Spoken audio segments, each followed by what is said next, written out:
Welcome to Cultivate, a Veritas Academy podcast, where we explore truth, beauty, and goodness through meaningful conversation. We invite you to join us in discussions meant to edify your mind, encourage your heart, and equip your family to live abundantly in Christ.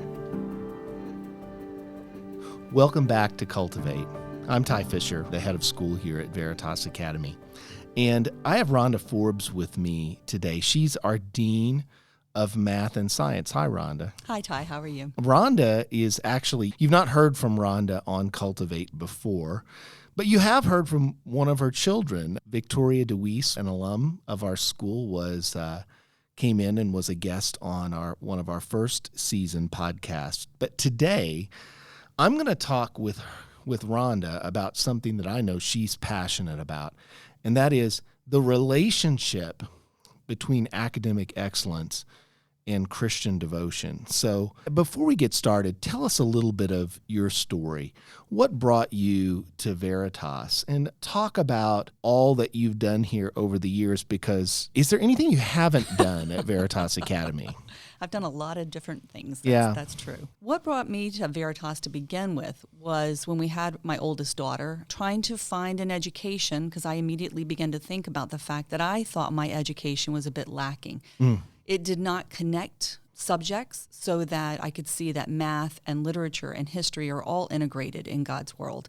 It also didn't bring God into the picture. I went to a secular school, and then when I got to college, it kind of hit my feet out from under me a little bit as I saw that my really intelligent professors, who I admired a lot and respected their knowledge, completely undermined the idea of faith and thought that was ridiculous. And so when Scott and I had children, we decided we wanted to have an education that challenged them, but also that they would see God through it and that they would know why they believe what they believe. They wouldn't just get to college and have to figure that out on their own.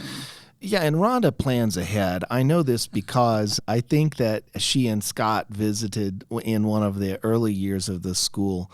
And I think Victoria was 2 or 3 years old when you visited. 3. Yeah, they were like, so how does she enroll in kindergarten? I was like, well, first thing she does is grow up a couple of years. But there's so many times around our culture. We're gonna talk today about that relationship between academic excellence and Christian devotion.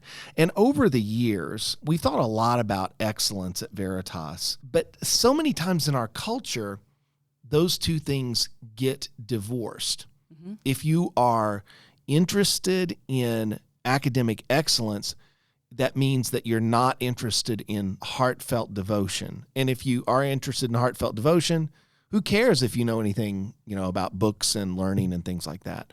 So why should educational excellence be crucially important, particularly at a Christian school like Veritas Academy?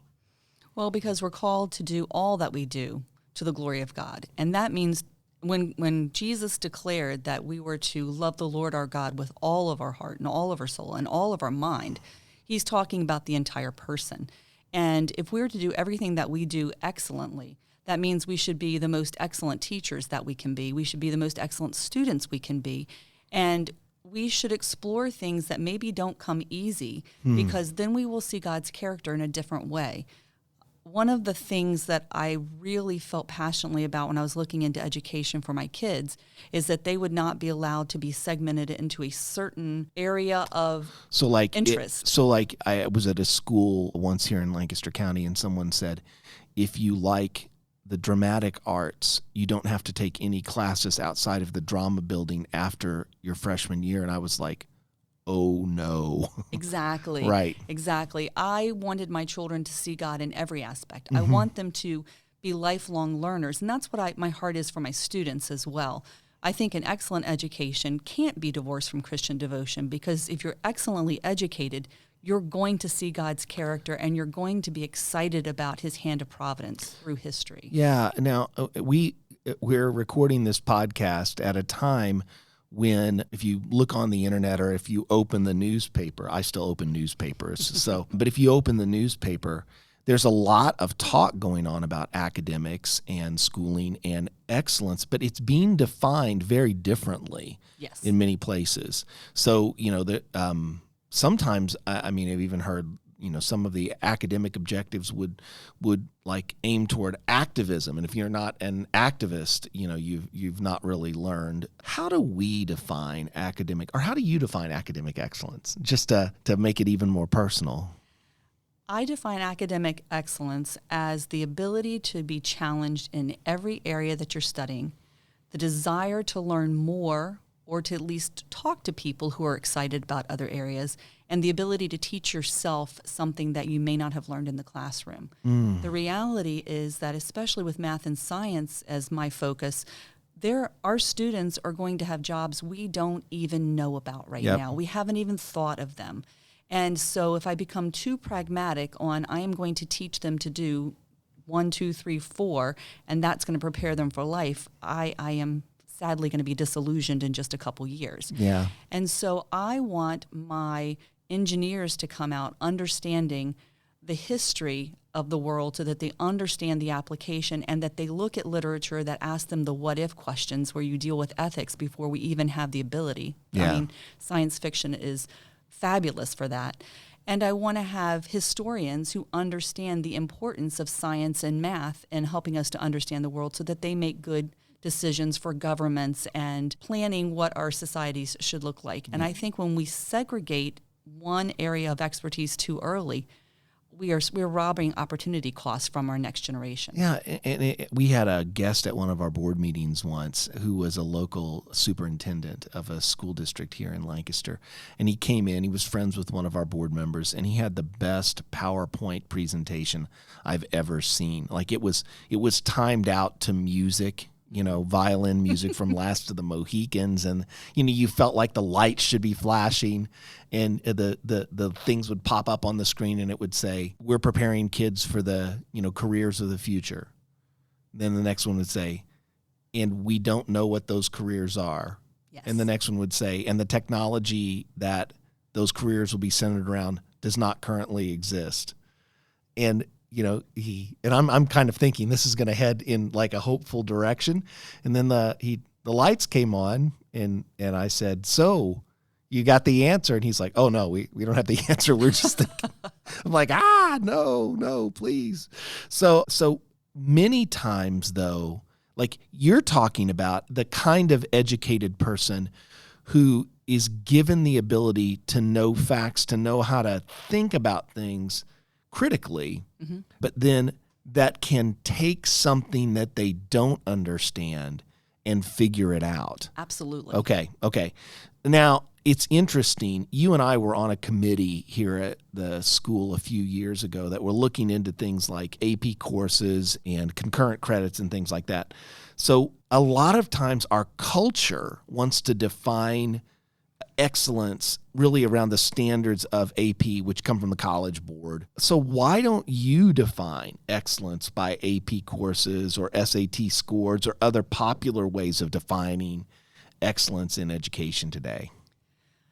AP courses are rigorous, but they are restrictive in their curriculum.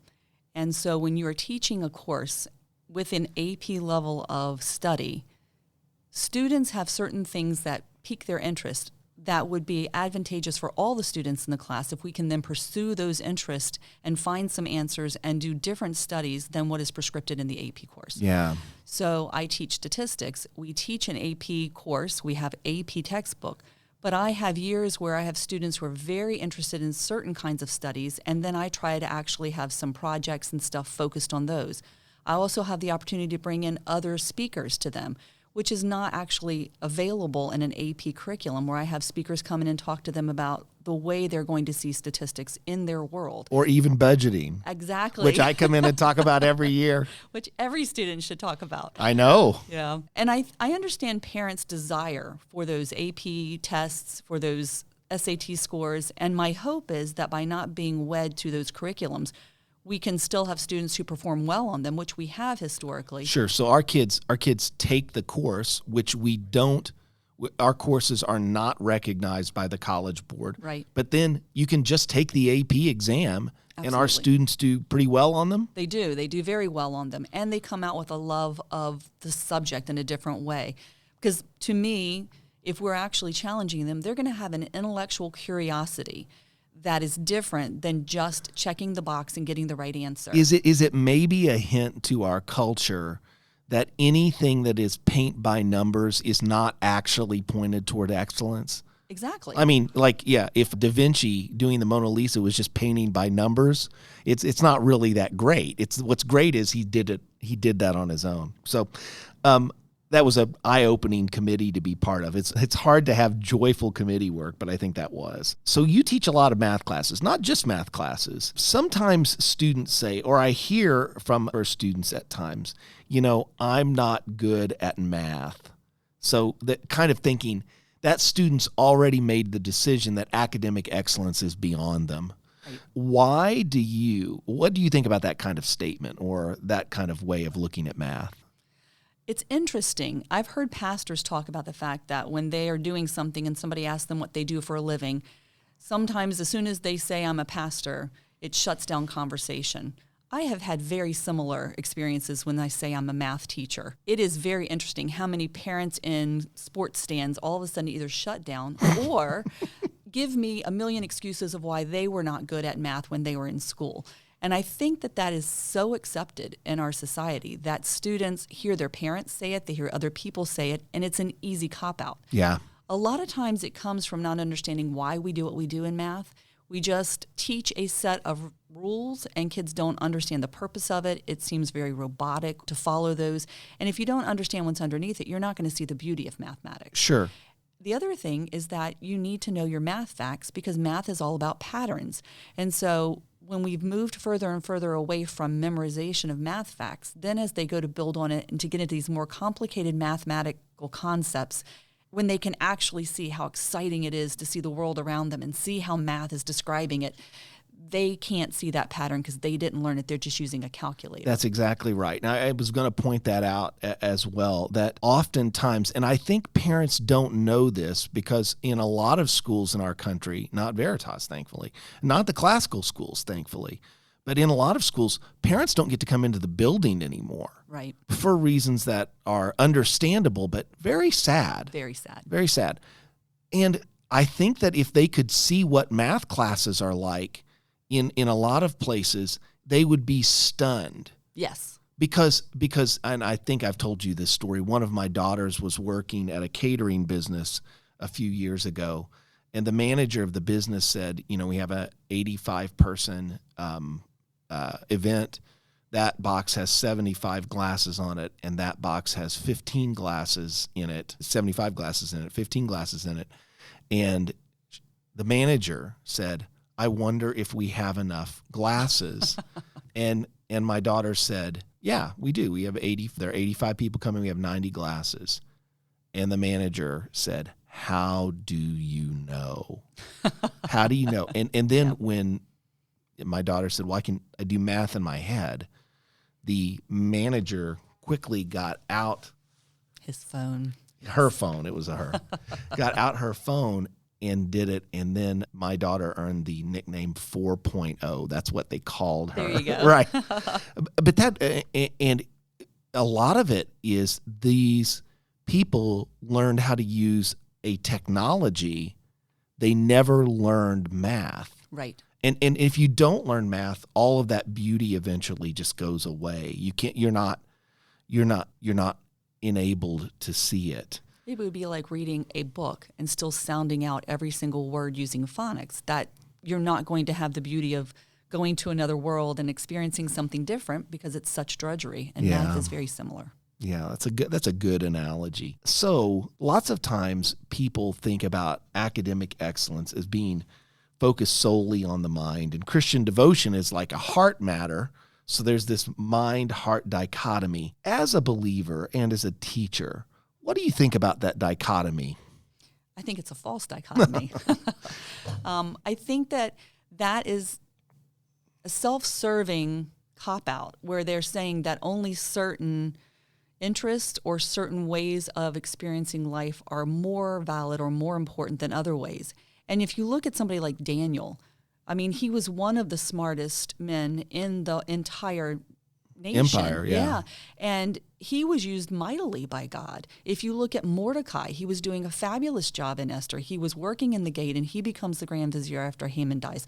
If you look at Joseph, who had a horribly rough life as he's getting thrown into prison, but he is using his mind to manage the entire household of Potiphar, and then he ends up saving many, many millions of people. Well, and manages the prison when he gets Absolutely, imprisoned. Yeah. Yes. And so they were using their minds, and they were learning as much as they could. The fact that the Jewish culture was focused on reading the scriptures and understanding the scriptures is all about using their minds to understand God better. Sure. And I think when we decide that we're going to just be focused on our emotions or just on serving with our hands without using our minds to help us figure out what God wants us to do to serve, that we're creating something that God did not actually lay out in His Word. And really, you know, and I remember a book, you're probably familiar with the book, J.I. Packer's book, Knowing God. Yes. And I think that was one of the first books that helped me to see that the connection between knowing and understanding should be something that drives us to devotion, not that pulls us away from being devoted to God, but that drives us to being devoted to Him. So, yeah, that's a dichotomy that we here at Veritas want to fight against. Absolutely. We don't like that. I think a lot of it comes down to humility. People see those people who pursue intellectual pursuits as being arrogant and seeing that they can figure it out. And sometimes they are. Absolutely. Those people who are doing good works to earn their salvation are also being arrogant, thinking they can do it on their own. I think that's a human frailty that we bring to every endeavor we do, and that doesn't excuse the idea that we should still do all that we do as excellently as he can to God's glory. Yeah. Pastor Don Stone came down from Allentown. It was one of our graduation speakers. And he said this, that God is not against effort. He is against earning. Absolutely. And I think that when you think about that in so many contexts of life, that we pour ourselves into the academic work that we do here at Veritas, not because we're trying to earn something. Now, there are students trying to earn grades, and I kind of talk with them like that's a good thing to be after, but it's not the ultimate thing. Right. The ultimate thing is we pour ourselves in because we love learning about these things. And as our hearts are stirred up to love them, we want to know more about them. Absolutely. So finally, I want to ask this question. If parents, any time a parent is at a school, you could go to the head of school and say, boy, is this an excellent education? And he would say, yes, it is. It is. So if a parent's considering whether their child's really receiving an excellent education and that their devotional life is being fed, what advice would you give them to help them to make that judgment about whether the school that they're at is hitting both of these things, or in the case of some of our schools in our culture, like the schools, the public schools, they can't really hit that devotional side. They're not allowed to. Right. So how should parents make that judgment about whether they're getting an excellent education for their kids? My 2 cents is that they should have family dinners, which I know is another thing that's difficult in our culture. Boy, that's a great point. And why should they do that, Rhonda? They should sit around the table and they should ask their kids, what are you learning at school? And then they should have their children talk to each other, and they should engage in a conversation about, that's really interesting. Have you thought about this? Did you talk about this? And as you can see your children talk across the table, they realize that what they're learning in 3rd grade is also interesting to the sibling across the table in 5th or 6th grade. Right. Is also interesting to mom and dad. And as much as we could, we would bring in, isn't that amazing that God did this? Look at that. And that helps your children to see that the devotional life and their love of the Lord is part and parcel with the learning. Yeah. Everything should drive us to a recognition of God's amazing providence and love for us, and how we can't do it on our own. And history and literature and science and math will all send you right there to the cross if you take the time to talk about it. The other benefit of talking to them about what they learn is that they start to think that what they're learning is important. Yes. And the little Bobby sitting next to them can I put in a word here? Sure. Just for my own sex. Dads, if you will invest yourself in that, that means so much because moms care about everything. Typically. Now, I know that, I'm not trying to stereotype, except that I am stereotyping a little bit. Moms typically care about everything.